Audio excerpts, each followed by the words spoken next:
Boston came to Sacramento thinking maybe we'd compete. But the green came out swinging and that led us to defeat. They were raining threes all night. Yeah, they could never miss. Pour another round, my friend. The Kings just can't be the Celtics. Welcome back to the Kang Gang Pod. Woo! The Sacramento Kings are now 8-26 after such a great 3 quarters of basketball. The Kings were looking fantastic. They were looking great. They were hitting their threes. They were running to the paint, spraying to the open guy. It was fun to watch for the first 3 quarters. But then Derek White woke up from his slumber with only 2 points in the first 3 quarters, scores 14, and puts the Kings to sleep.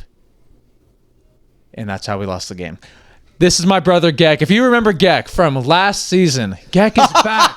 Gek is back. Gek is back. Gek is back. Gek is back. I actually go by Johnny Minor II. Oh, okay. Johnny Minor II. Welcome back. Let's go. The load management replacement. The load management replacement. Good to be back. Thanks for being here, Gek. Gek was actually at the game. So what was it like in the arena throughout the first 3 quarters? First 3 quarters were great.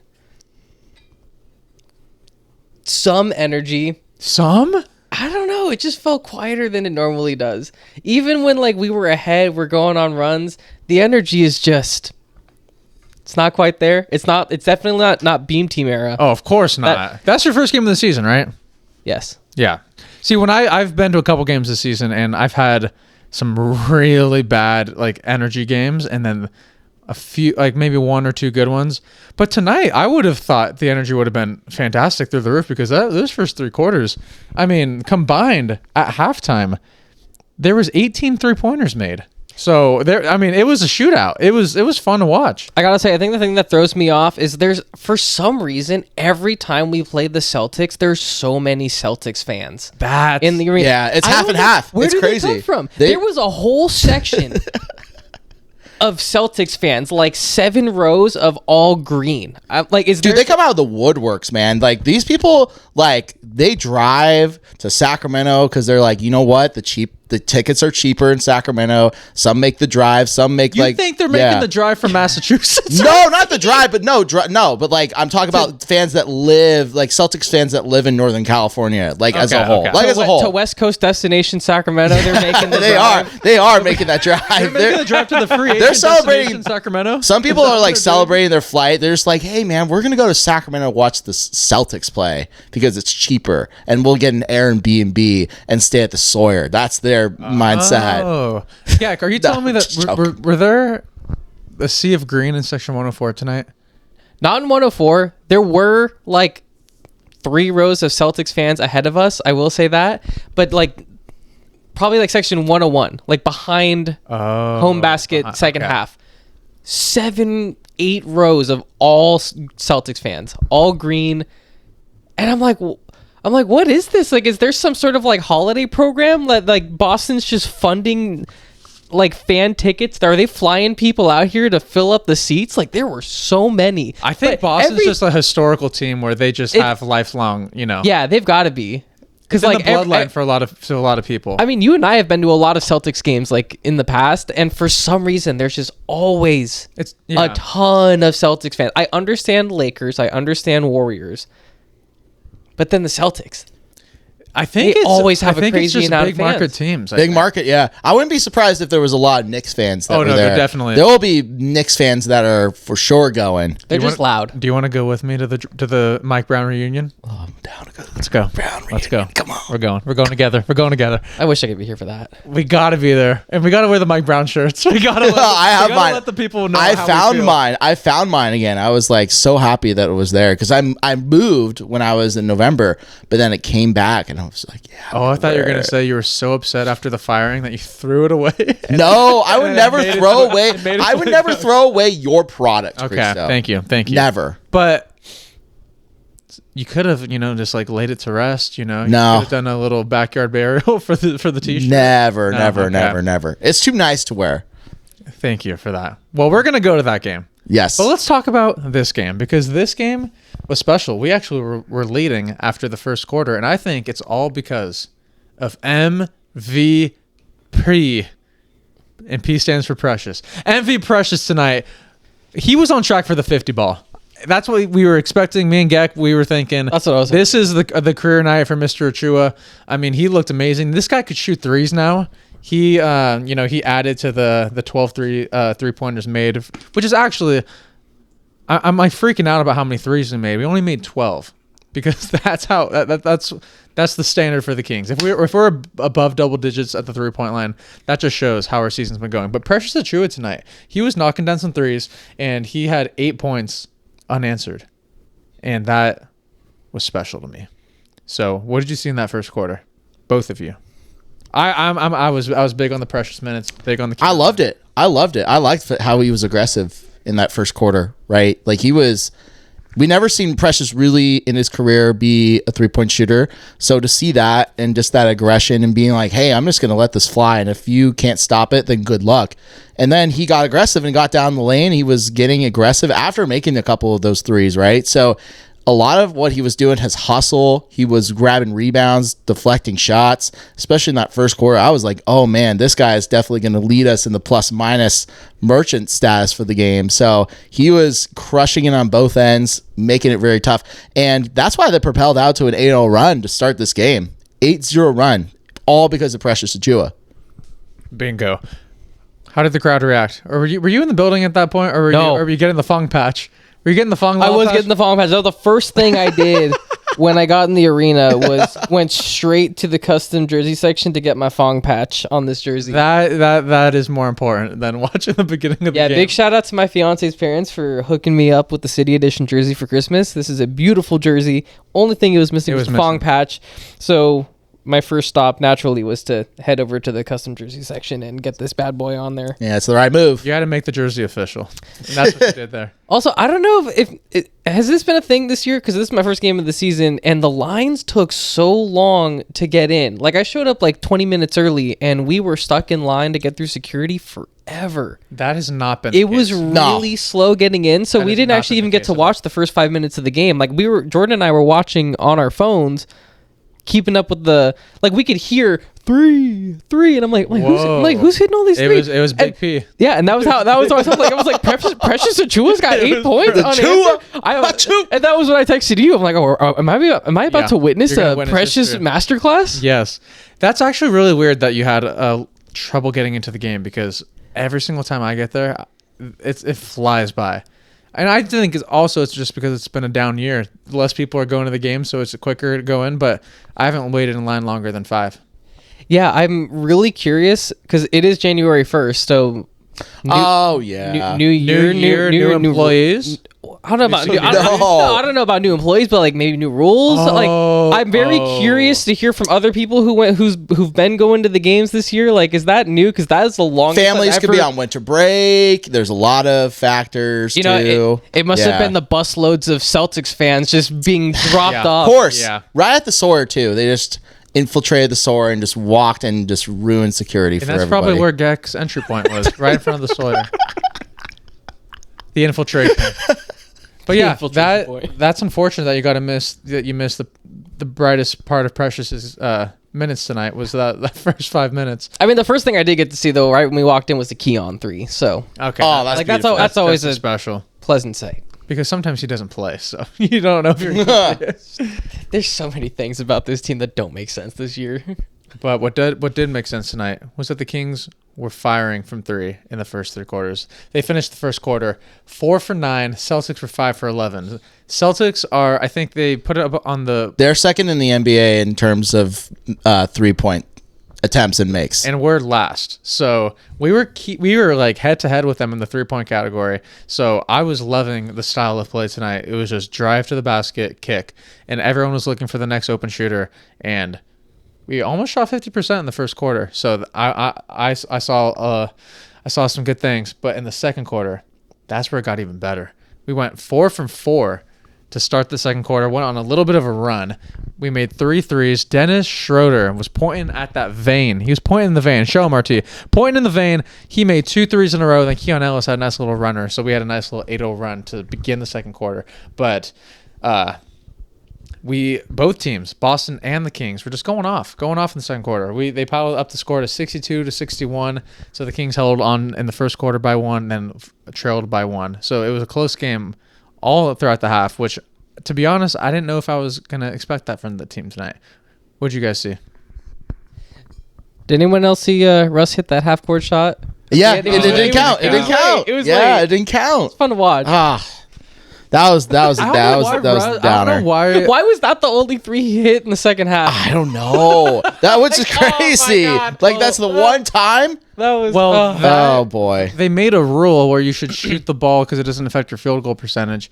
He dribbled the ball from like he got it out too opposite, late, and then he shot it. He waited till he got near the 3-point line to shoot, and I was like, Russ, just chuck that up. And then it was just too late. It was just too late. I mean, my goodness, right? Like way too late in the shot clock. And so, yeah, I mean, also DeMar DeRozan in that second quarter, right? Like he was just getting to his office, got to the line tonight. That's Geck's favorite phrase. Yeah. Yeah, just another day in the office. Just another day in the office. Just another day in the office for the Mr. Fossil. We like calling him the Fossil on here because, he might be old, but when he is old and he's on it, he's like a fossil watch. He's like a watch. He's a timepiece is what I like to call him. He was 5 for 6. 5 for 6 in the first half. Also, those are the guys in the office that they know their stuff. Yeah, and he didn't miss until that last shot until the first half. So, like, he was on it. He's one of those guys in the office. He's kind of like Oscar from The Office. He just clocks in, gets to work. Everyone respects Oscar. Have you not seen The Office? I've seen The Office. I was I don't know if Oscar's the right. No, there's got to be someone else. He's not Kevin. I was gonna. Who is he? Jim? That was gonna be my first guess, but he's too big of Jim's like a big name. But Jim is he's very lackadaisical at The Office. He's not there to work. DeMar's there to work. DeMar, he's not Dwight. No, Dwight is like the complete opposite. Dwight, who is he? He's not Pam. No. Well, maybe he's Pam. No, I don't think he's Pam. No, Pam is like. If you guys have, we need a comparison of DeMar DeRozan. Let us know because we are struggling right now. We should revisit this next episode. Let's actually put some thought into it. We could do it this episode. I know. If it clicks in my brain, it's like, oh, it's this guy. Starting 5 of Office characters. We'll circle back after we break up. Yes, because that's actually very, very important.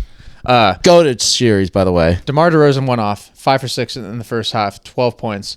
Keon Ellis, 11 points, 3 for 4 from 3. Geck saw the first one right as he walked in, but he wasn't done. He was getting his own tonight. Kings finish 50% from the 3-point line, 8 for 16. Boston, on the other hand, 10 for 21. 18 made threes in the first half. Normally, it's only one-sided. But tonight, the Kings, I was just extremely impressed by the way they were passing the ball. 16 assists for Sacramento, by the way, when in the previous 2 games, they couldn't pass the ball if no one was defending them. But in this game, everyone was rolling. It felt like they were playing like a team. I don't know what it was tonight, but in those first 3 quarters, I was very, very impressed. I think they just moved the ball. That's the biggest thing. They moved the ball so well. They were forcing turnovers. Boston was also another team that doesn't really turn the ball over that much, and I loved the hustle and effort that we displayed getting to loose balls. We saw Keegan Murray dive for a loose ball, get a jump ball in that third quarter.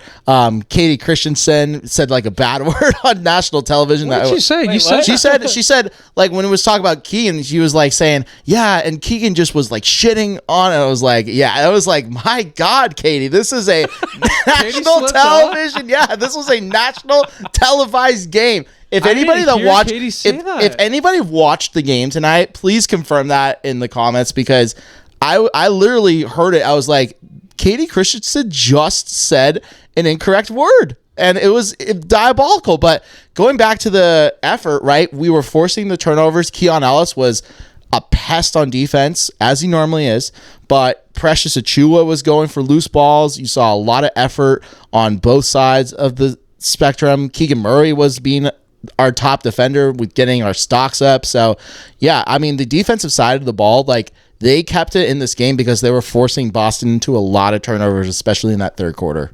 Yeah, I was. Neek had 2 back-to-back. Yeah, he had. I think he had a steal. Yeah, and he had a 2 back-to- and yeah. then a deflection that led to a steal. I don't know if it went Yeah, to Neek. it was back to back. Yeah, it was back-to-back plays. Like one was the steal, second was deflection. I don't know if he got awarded the steal or not. But then there was also, I think it was also in the third quarter where Boston failed to inbound the ball 3 times in a row.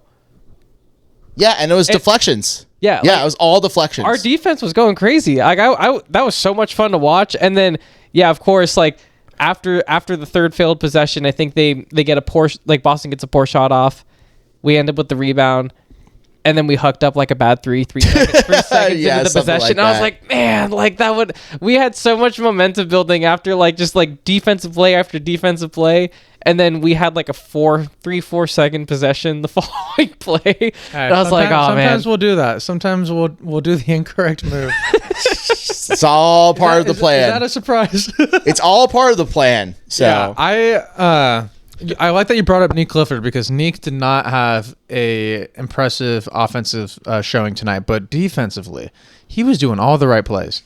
Everything, he was a pest, like RT was saying. I was impressed by Neek because for someone that is struggling so much on the offensive end to go into the game and just do the dirty work, I will applaud for Mr. yeah, you Neek got to Clifford. give him an applaud for that. For Mr. Neek Yeah, you Clifford. have to. Because You have you're not to. always, as a rookie, gonna, your shot's not gonna be falling that often. He was like 0 for 2 tonight, 16 minutes, and he I don't think he scored. No. But it was the defensive energy that he brought that was impressive to me. Onto the third quarter, I was nervous because Boston, we had like 3 or 4 missed opportunities. Celtics capitalized. They went up 8, and then the Kings. This was just the Kings that I can't wait to see in the future. Going on that 11-0 run. That was big though, and especially in that third quarter because we could have lost it. We lost the game in the fourth, which we'll get to, but it could have happened right away. Like I thought, I was like, oh, here it is. Like I want this game to continue to be exciting. We like watching exciting games, and then maybe whatever happens at the end, we'll deal with it. But we fought back, and we've done that so many times where we counteract opposing teams' run, and we did that with an 11-0 run, which was very impressive. Yeah, I mean, I agree. I think the resilience was there, and that was the moment where we shot the ball really well. We were turning the ball over, and then on transition, we were spraying into the corner. You saw a lot of wide open threes, easy looks for the Kings, and I was like, this is the offense that we wanted to see. This is the offense that is the pace. Yeah, and this is the pace that we're playing at, where we're playing super fast and we're getting wide open looks, right? This was a game that really, really was super big for us. And I think that's a huge, huge factor because that's what makes it even better. Russ had a 3-2 and he was going crazy in that second half. And so, yeah, DeRozan was getting it going. Keegan Murray looked like he was getting a tough floater. Dennis Schroeder was getting it going too. Schroeder went off. He had 7 Schroeder points was having in an the third incredible quarter. game. Incredible game from Dennis Schroeder, by the way, too. Doesn't really reflect on that, but in that first bunch of that quarter, right, and especially in the first 3 quarters, he looked all Schroeder. great. It was all Schroeder. Yeah. In the third.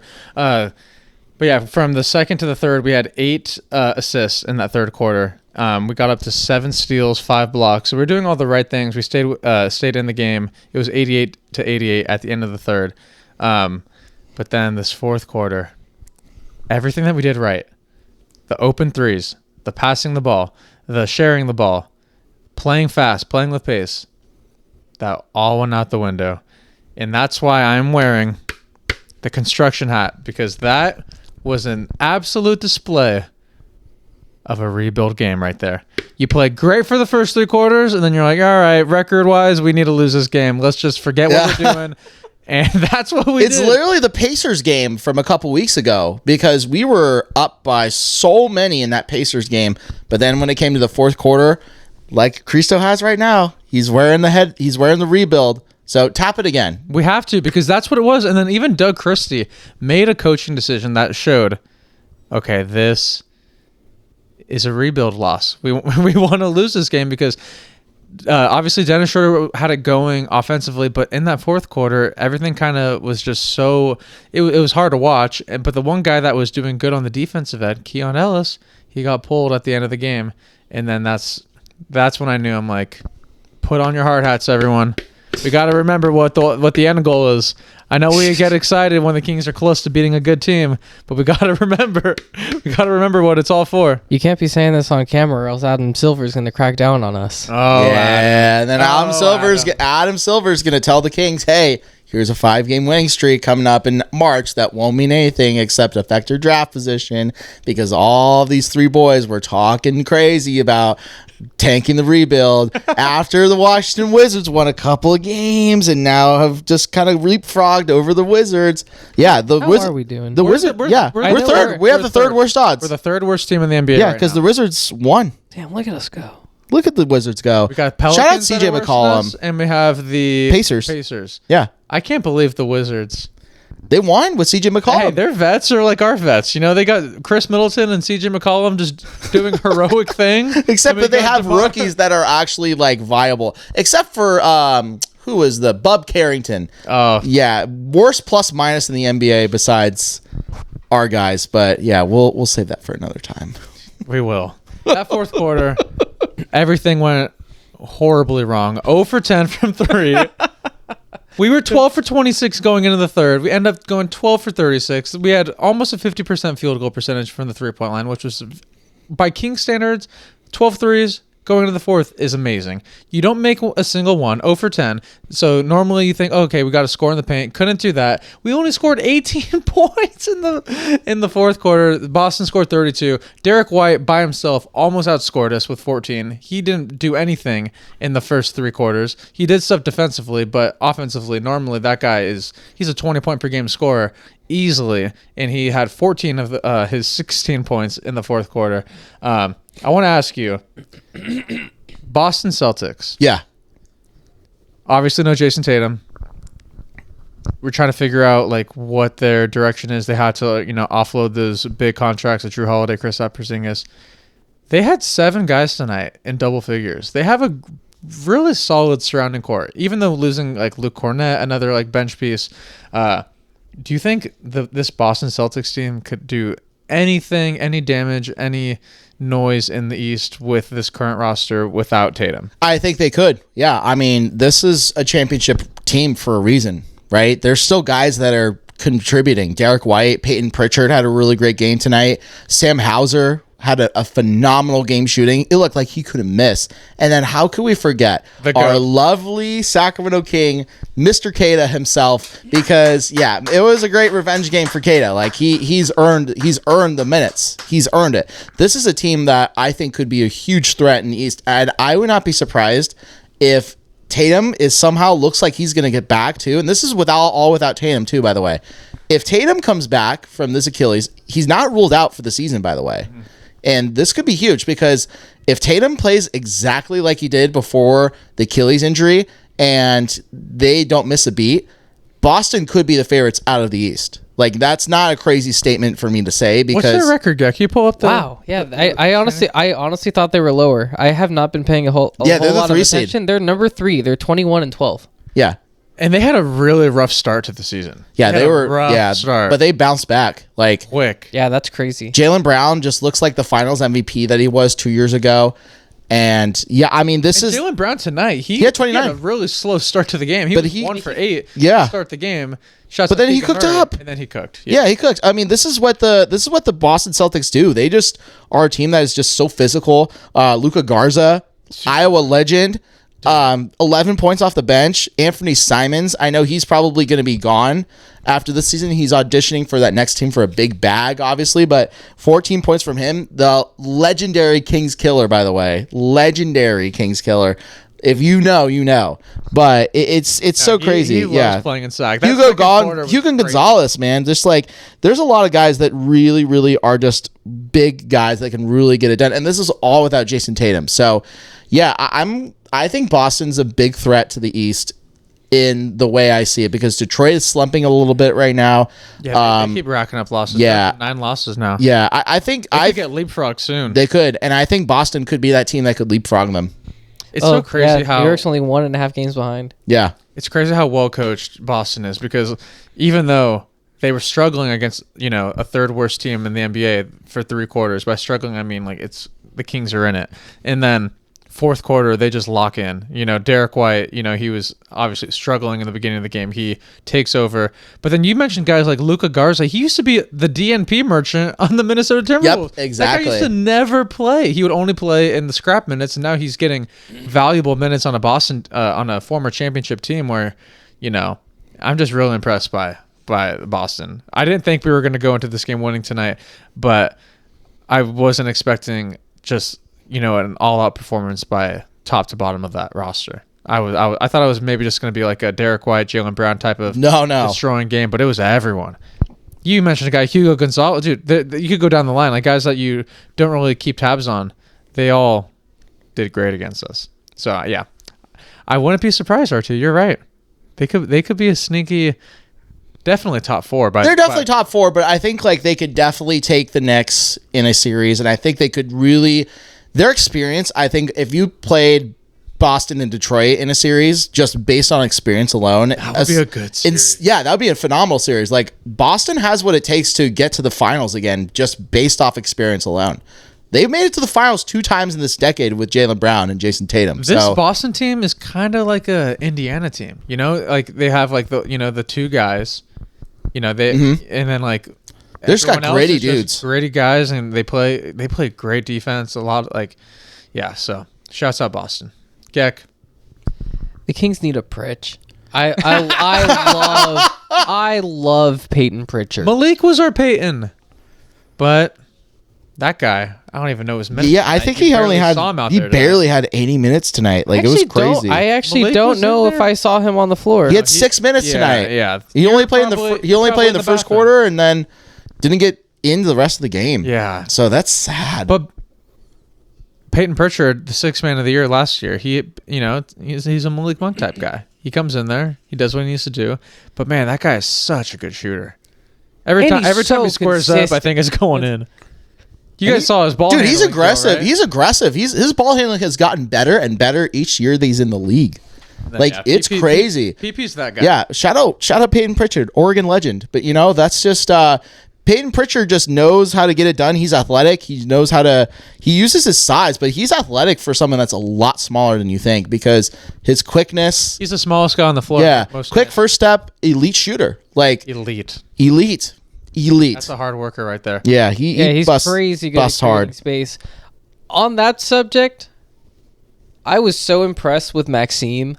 Let's go. Yes. Let's go. Yes. Like, he had right there. so many tough assignments, or not assignments, situations like where he's switching onto the guard, and he's having to guard Derek White, Peyton Pritchard, Jaylen Brown off of a switch, and he was not falling for the He's capable. He was not falling for the pump fakes. Like he only had 2 fouls this entire game. But he committed his second foul, I think, in the very tail end. Very tail fourth? end. Yeah, very tail end of the game. I think it was the fourth.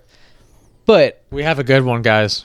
We have a good rookie, and like what did he finish with? Like 10 points? Yeah, he had 12 points, 8 rebounds. Like you can't 12 points, 8 rebounds. Yeah, I remember in the fourth he had 8.7 rebounds. It's like, man, there were 7 minutes left. I was like, I'd love to see for Maxime to finish with a double-double. Oh yeah.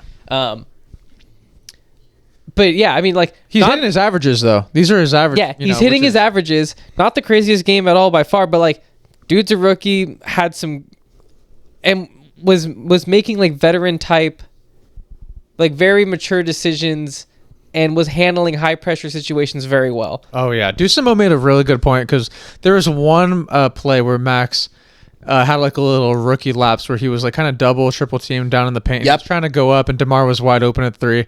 He didn't make the pass, but then later on he was in a situation similar to that, and he did not let that happen again. So like Dusamo made the point that it's great that he's learning from those mistakes, but he's getting himself into all these situations where he's just becoming better and better every game. And yeah, 12-8 isn't the greatest stat, but for a second round rookie who's filling in as a starter and getting better each game. I mean, Yeah. we're Honestly, we're thrilled by it. He listen, has so much upside. I'm so excited listen, about like Jack the Kings fan, shout out to him. He knew. He knew, and he called him the steal of the draft, and it's exactly, we had him on this couch, Yeah, and he said, you know what? There's a guy named Maxime Reynaud that we should target in the second round, and that's exactly what the Sacramento Kings did, and we are super lucky because I think he's the biggest steal of the draft. And I think a lot of people in the NBA media completely agree with this. This is not a biased take whatsoever. This is completely unbiased because you can talk about the VJ Edgecombs, the Cooper Flags, the Con Knupples, all those guys, right? You knew they were going to be good. You know they were going to be good. Nobody expected Maxime Reynaud to be this good and produce on kind of a tanking, rebuilding team. But when he's averaging 15 points as a starter, like, you got to just say, hey, this is, and when you're in the top 10 of the rookie rankings in your first year as a second rounder, that's like the one thing I'm impressive with. No, we're so lucky. Number 42, that's going to be a special number for the Sacramento Kings fans going forward.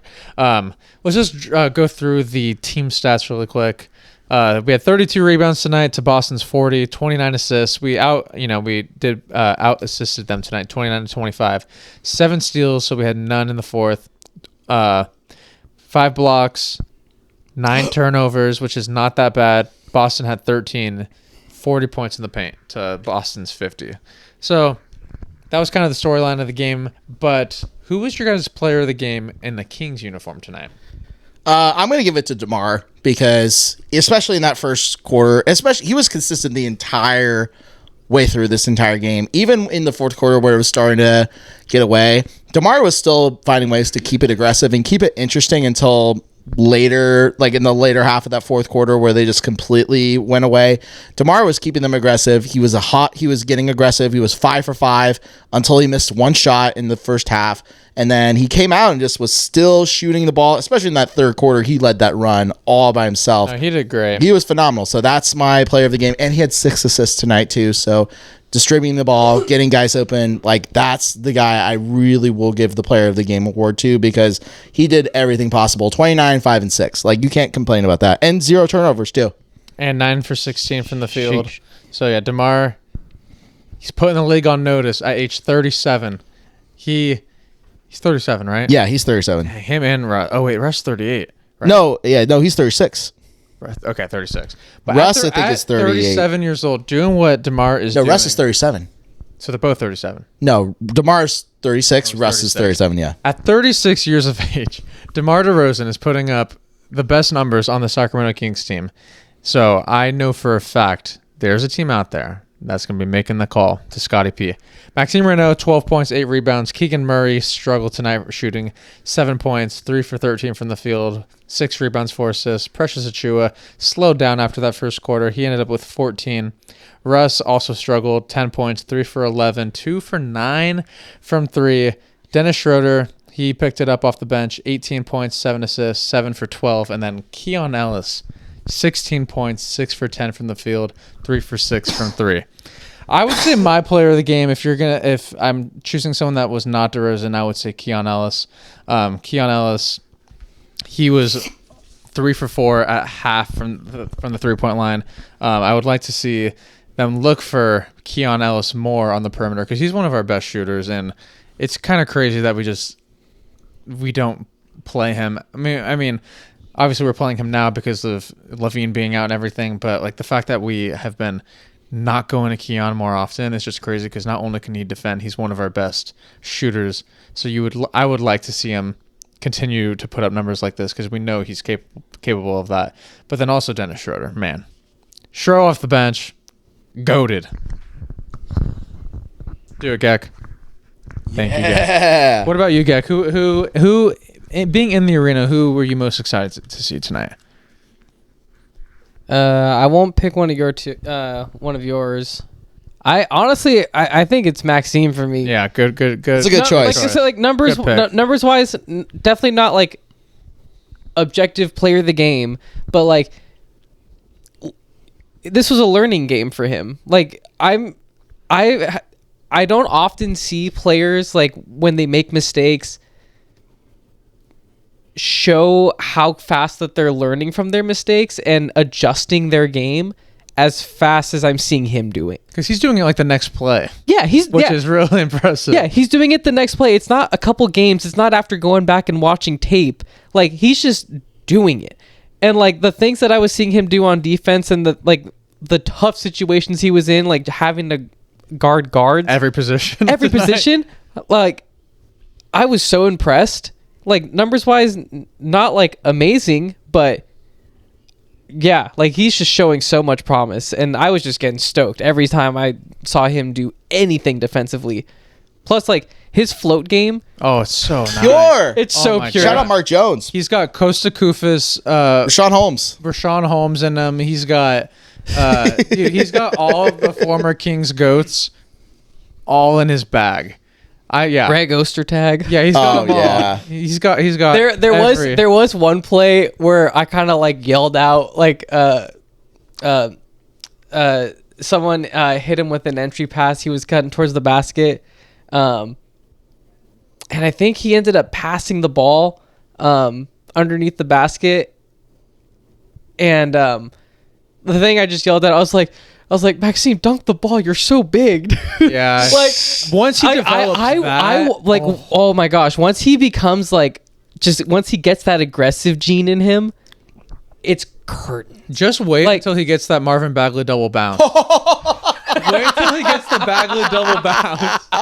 That was the one thing I was impressed by Bagley. Family. I don't know where he is. He is. Last time missing. Christo and I, when Geck was here, we beat up on Bagley pretty did. good. But I will say, God. the Bagley double bounce, that's another thing that he could add to the bag. We don't want to add any other Bagley No traits to more. the bag. No more. Just the like the double bad bounce. defense from Bagley. No, don't do that, Max. Don't do that, but just get the double bounce for the Yeah, bag. exactly. The double bounce bags. Just get that in your bag. I think all Maxime needs is to have like one like Shaq-esque dunk where like just like two. needs to taste it, like, yeah. absolute two-handed. Oh, slam, yeah. landing over your opponent, just shove him to the ground. Yeah, it's coming. Break the backboard. Like all he needs is just one to realize that it's in him, and like that, like once that, like he's standing over him. He could do that in in the pregame warm up. Remember when we were at Yeah. FanFest? He was doing like windmills. Like, dude, he's super athletic. He's gotta just he's realize not it. strong enough to do that yet. But once he builds up muscle, though, yeah, and I think that's going to be wraps for anybody that plays because, you know yeah, what he should do? He needs to call up his buddy Victor. You know, they always have the French connection and say, "Send me the coordinates of where the monks were in China." Get Maxime to the monks, and then once he does that, oh, dude, it's wraps. For So the you league. think he's going to shave his head? Sure. I mean, I'll take it. Let's do it, Max. If Max shaves his head, I'll shave my head.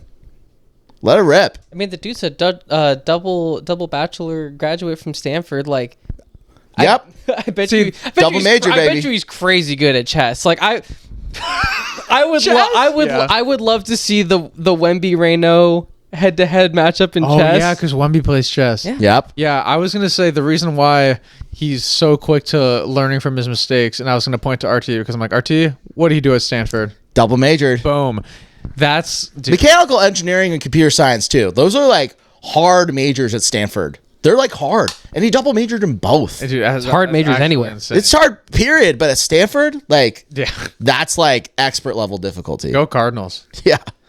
All right, We love a tomorrow nerd. we We love a play the Phoenix Suns, who are. Can you pull up the rankings? Because, dude, this Phoenix team has our number. They have the Spurs number as well. They've beaten them twice. This Phoenix team, Dylan Brooks, he's creeping up on the Kings killer list. The Kings killer list is turning into a scroll. Like it's basically. He was on the scroll last year. Like, he had it was Desmond Bain, but still. I was gonna Yeah, say but he has been playing. This is his best season, right? Yeah, without a doubt, it's been his the best Golden season. One Center used to be Dylan Brooks' kryptonite. Like, he would do something stupid, get a technical, Yeah. rile up the Golden One Center, and then we would feed right into it. Yep, and then last year. And then he'd do something stupid and get ejected from the game. I feel like more than half of his games against Sacramento in the last couple of years, he's been ejected. But recently, dude, He's figured it out. He's figured it out. He's figured us out. now we're playing him at the Talking Stick Arena in Phoenix. So Yeah. That's gonna be tough. Oh, What boy. are they ranked this? Are they like They're seventh. They're seventh in the Okay, West. That's what I thought. Yeah, they're in the play-in. 19 and 14. No one expected them to be this good. Jalen Green has only played like what 2 games for them this season, Yeah, but it's still it's a team by committee. and you know who the biggest guy off that committee is? 3, 2, Oh. 1. Colin Gillespie. Yeah, Colin Gillespie. Yeah, Geck, I was wait. I saw. Colin Gillespie. Geck, that's your guy. I right know. there. I know. Hold on. I got. Colin Gillespie. Oh god, he's pulling. I up the got- I gotta fantasy pull- stats. Oh no, Grayson Allen too, but he hasn't played a lot of games either. But Dude, Colin but Gillespie, Colin Gillespie Mark is him. Mark Williams is averaging 13 right now, which is insane. It's crazy because I remember when we were hyping up. Look at their- this. This is my absolute best move in fantasy was picking up Colin Gillespie. Yeah, he's tough. Week after he went undrafted, I just snagged him in the first week. Yeah.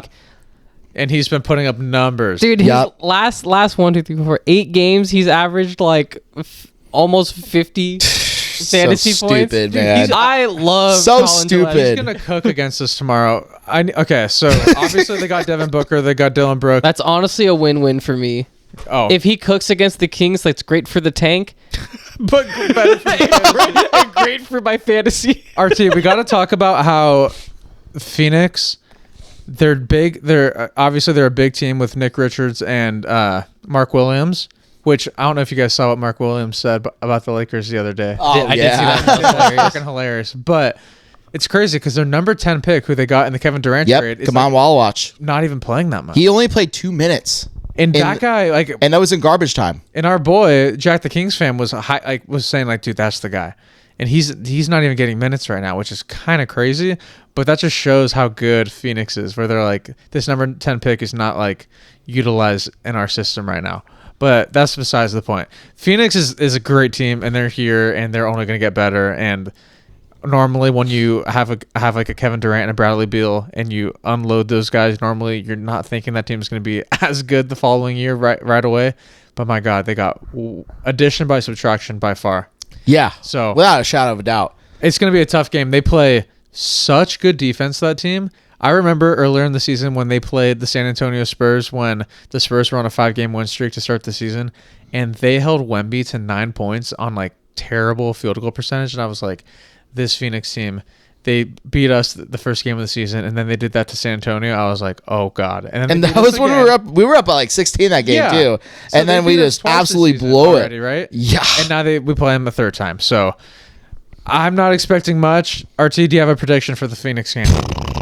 Just hope and pray. That's the number one thing. You know, you just gotta hope and pray. That's number one. I mean, when you look at the defensive ratings across the league, right? I mean, it's not a surprise. Phoenix is 11th in defensive rating. So when you're damn near like top 10, you should be basically there. But I know that Dallas has been kind of playing some insane defense, but the last couple games they've started to turn around. But the defensive side of things just makes it so unique and special. Like, they have so many wings too. Ryan Dunn is also like a very solid defender.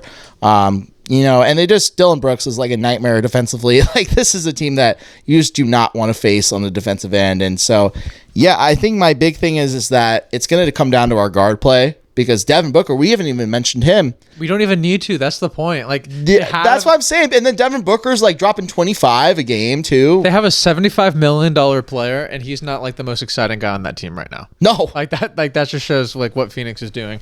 So, you think we're winning, RT? No, absolutely not. Yeah. What about you? On a second night of a back-to-back, by the way, in Phoenix, they're probably on a plane right now. I've seen crazier miracles happen, Ooh. at least on the Kings court. Yeah. Yeah, that's We true. beat Houston this year. We did. That was We did beat. Didn't we That beat was Denver on honestly- a back-to-back? We did. Yeah. If you go Was- through was- the teams we've beaten this year, it's pretty impressive. Like- like we beat some good teams. Houston was on a back-to-back too, right? Yeah, we both were. That I wa- think. like we both were on a back. I think we. Both Yeah, were. both of them were. Yeah. It was weird. I mean, but either we way, both were. either way, we still won that game. So I think Geck is predicting a win. Is Geck predicting a Yeah, win? screw it. I like that, Geck. I like that. I okay, yeah. I'll just say it. Like, I'll predict it. Let's say, like, let's see what happens. Like, let's just say it's a miracle. Kings win tomorrow. What I would love to see is just like a really scrappy dogfight, and then like let D-Book hit the game winner. Honestly, Like, kind of like how tonight was. Honestly, I want to replicate what we did tonight, but I want to see it for 43 minutes. Yeah, I give it 44. Yeah. 44. I want to Implode in the fourth. I just 4 love a 5 close minutes. game. Yeah, I love a close just give it to us. We played close games. I mean, a lot. I will say that is a highlight of, like, those have been the highlight games of this year. Like, we've lost a lot of, like, We've lost some fun ones. yeah, we've lost fun ones. We've had dog fights. We got some dogs. Let's just let them breathe. And I will say, every single one of those dog fights, like, Levine's been out. Yeah. Hey. Except for the beginning of the year. Except for the beginning of the year. He was there for some of them, but He was there for some of them, but yeah, like, but after that, like, yeah. I don't know, but like, he didn't really contribute. No, he didn't. He disappeared when it turned into crunch time. Zach's turning into the League Fits merchant right now. He is just collecting streetwear right now. He's just looking good in the street. He's looking good in street clothes. He just wears hats and just shows up to the arena in hats, and that's his job. Him and Sabonis are looking cute on the bench. I will say that. I'll say that they're making our bench look real cute in those nice. Okay, to end the pod, we need to break down the office comparisons with the Kings. Oh yeah, we got to do it. Okay, we got to do it. Let's start with Michael Scott. Yeah, Michael Scott. Michael Scott. That could be. I was gonna say Russ. Is Russ Michael Scott? Are you pulling up the roster right now? I'm pulling up. Or pulling up the office I'm pulling up characters? the cast. Okay. I don't know, because I feel like He needs to be the head of the snake. yeah, I think And I think Kevin is Keegan. yeah, Kevin's Keegan. I think we for could all sure. agree on that. Yep. Kevin is Keegan. What do you think about Dwight? Dwight. Dylan Cardwell. But Dwight is such a pivotal character. Yeah, Dwight is like pretty big. I kind of feel like Dwight's like Monk in a way, because just based off personality wise and just flair, because Dwight has some flair to him, Dwight's got some flair. and Malik has flair when he is like, when he's on the floor. Like, I think that Dwight and Monk could be a really good comparison. All right, we could keep that for now. Okay, I think Keegan is Jim. Oh, I was gonna say Keegan's Keegan's Jim. Yeah, I mean, think of every single deadpan stare, like when Jim looks into the camera. That's Keegan's only emotion, and he's a huge part. He's a huge piece of the cast. he's like the captain. He's like the captain. So Keegan, okay. We'll move from Kevin to Jim. So Keegan is Jim. Yeah, and then what about Kevin, though? Kevin could be. Is Oscar Schroeder? Oscar. I like that. Is Oscar Schroeder? I like Oscar, I like yes. Oscar could be Schroeder. Who's our Creed? Oh yeah, Creed's that's a gotta big be one. Dario Saric. Creed's Dario. Creed is definitely Dario. Honestly, Saric. part of me wants to say it's Doug Christie, like with his bath salts. Maybe, but Creed. Yeah, Doug's got a wild side to him. Oh, for sure. Like it has to be the guy that's just like the biggest freak on the bench. Yeah. Okay, we'll Like, give it to Doug. like Doug Christie's definitely the biggest freak on our roster. Yeah. We all know what he did before being a coach. Yeah, so he's definitely. Yeah, I think Creed. Doug Christie's Yes. Creed. Yeah, for sure. I agree. What about Pam? I was gonna say Pam next. Monk is Pam. Yeah. Okay. I agree with that. Yeah. Yeah. Pam and Monk. Because Jim and Pam. Yeah. Yeah, Because Keegan and Monk. They got a lot. Yeah, Yeah. okay. They got that Monk is synergy. Pam. They have synergy. Yes. So then was that because we said what did we say before? It was Kevin, right? Yeah, now we gotta figure out Kevin. Yeah, we got to figure out Kevin. Kevin's gotta be. Dare I say it? Sabonis? I could see Sabonis, that. Kevin? I could see that. I could see that. If you watch, Is he most likely to spill the beans? yeah. Think back to the Mike Brown situation. I could see it might that. be Sabonis. Sabonis could be. Yeah. Okay, Sabonis might be Kevin. I wouldn't be surprised by that. What about? What about Ryan? I kind of like Ryan. I kind of like DeMar as Stanley. Stanley could be good. Like, yeah. he's just showing up to the office. He's just doing He's it the because vet. Yes, exactly. He's I like just that. old grumpy dude who's just there because he has to be. He's the vet. For Yeah, sure. for sure he's the vet. Yes. And he's the guy that just excels at his job. And like he's the guy who's gonna call out the boss if they're doing things wrong. Yes. So yeah, Okay, I DeMar Stanley. think DeMar Stanley. Ryan's kind of like a Maxime. Yeah. Yeah. Because he's trying to get to the top.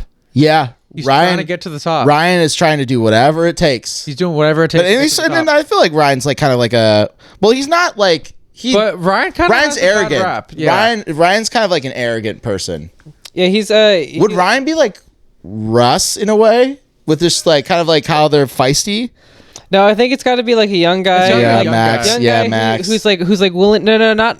I don't think it's For you, Max. You it's think Nick. It's got to be a guy who's like willing to cut corners, get rich quick scheme kind of guy. Yeah, definitely not Um, Max or Neek. I or don't Dylan. think. Yeah, I don't think it's Max. I don't think it's either. I don't think it's I would say anybody. it's Markel Fultz if it was last season.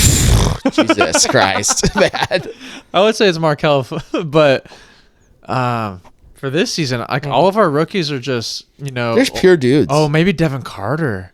Mm. They kind of look alike. Devin. You Carter think Ryan and Devin Carter? Yeah, let's do Devin Carter. Okay. Devin Carter's Ryan. Oh, what's that one girl's? What are the girls? Oh, you're talking about We've got Kelly Which one's Kelly? Kelly No. Kapoor, not Kelly. Not Kelly. No, it's somebody Uh, else. Pam, The girl with the blonde Jan? hair. Is it no? What's the girl with the blonde hair? Angela. Oh, Angela. Angela. Who's Angela?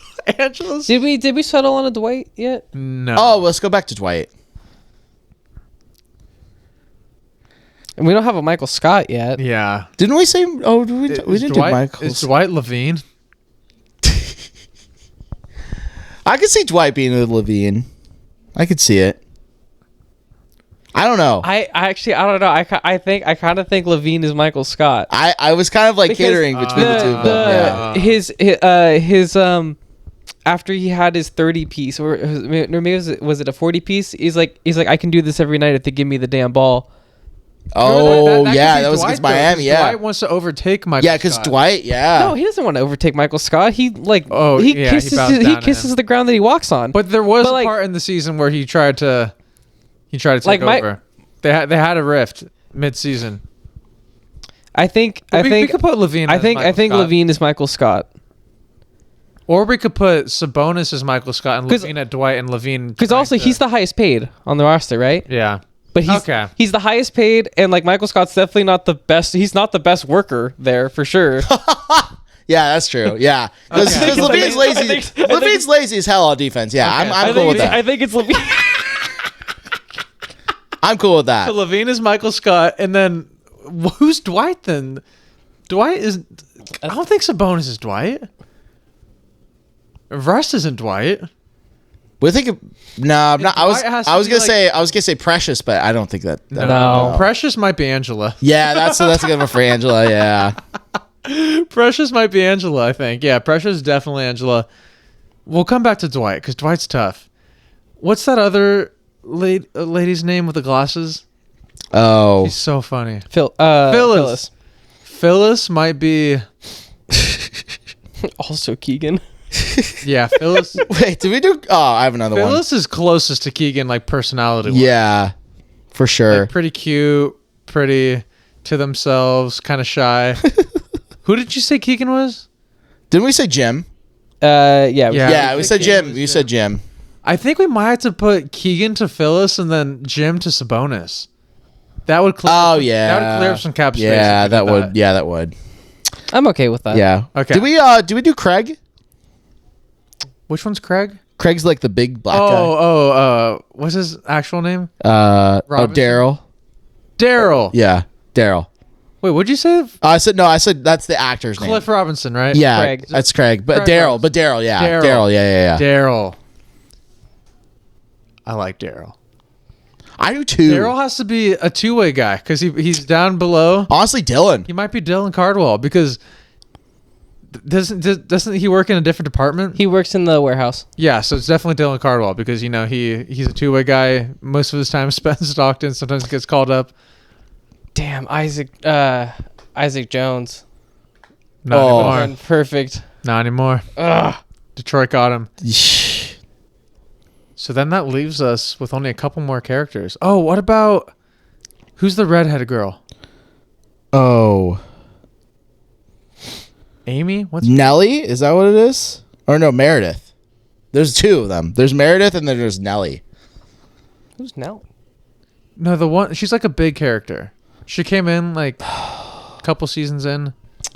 It's not Jan, is it? No, No. Jan is Mike's. Jan's, or yeah. Scott. I don't think it's either one of them. Do you have a photo of the cast? Yeah, I have a photo of the Are you cast. thinking of Meredith? No, not there. I thought you were thinking about. Oh, we got Meredith. I thought you were talking about this one, Nellie. No, definitely not Nellie. Okay. Nellie's not big enough to make the. Yeah. So I mean, Maybe she doesn't have red hair. Brown hair. She's a big character. brown hair. Karen. I don't think it's Karen now. Kathy. I'm blanking on the names. I got to see him. Aaron. Aaron. Yeah, Aaron. Let me see. Oh. This one. Aaron. Yeah. Aaron. She's a big character. I'm thinking Aaron might be Keon. Oh, I like that. Aaron might have to be Keon. Yeah. Because she got in. She came in late. She came in late, but she came in with force. I like She that. became a fan favorite. Yeah. Definitely a fan favorite. Yeah, I like that. Let's do Aaron for Keon. Aaron for Keon. I think that's no debate. Yeah. And now we got to figure out Meredith. Meredith is just sassy. Straight up sass. Definitely a bench piece. I was gonna say. Well, Dennis can be sassy though. I think we put Dennis as Oscar already. Oh yeah. Jonas would have been great. Jonas Yeah, would Jonas have would've been Meredith. great. Wow. We're missing a lot of guys. Maybe we do. We're getting pretty thin. Do we use Doug McDermott for Meredith? No. I want to use Drew. We're missing Drew Eubanks. I was gonna say Drew Eubanks. we're missing one for Drew. Drew Eubanks might be Meredith. What about Dario? Didn't we put him somewhere for Dario? I don't think so. I put Dario somewhere. Oh no, I said him for who you said was Doug. We could put Dario for Meredith. Somebody writing this down? No, I think we're done. Ready? All right, we're done. Final. We have Yeah. Michael Scott. We have Levine. Levine. We have Jim Halpert. We have We did Sabonis. we did bonus.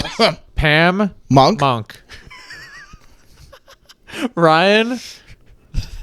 We got Sabonis Monk love story's gonna go it crazy. is Ryan. We had Didn't we say Devin Carter. Yeah, Devin Carter. Dwight. We have. Oh, we haven't done Dwight. Yeah, we have. Shoot.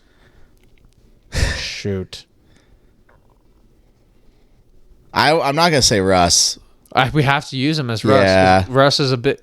He's the second best player on the team. Yeah, that is Russ. true. Russ Yeah, is let's Dwight. do Russ. Let's do Russ. Dwight is Russ. Stanley is DeMar. Yeah. Yep. I'm forgetting the office names. Creed. Creed is Doug Christie. Yeah.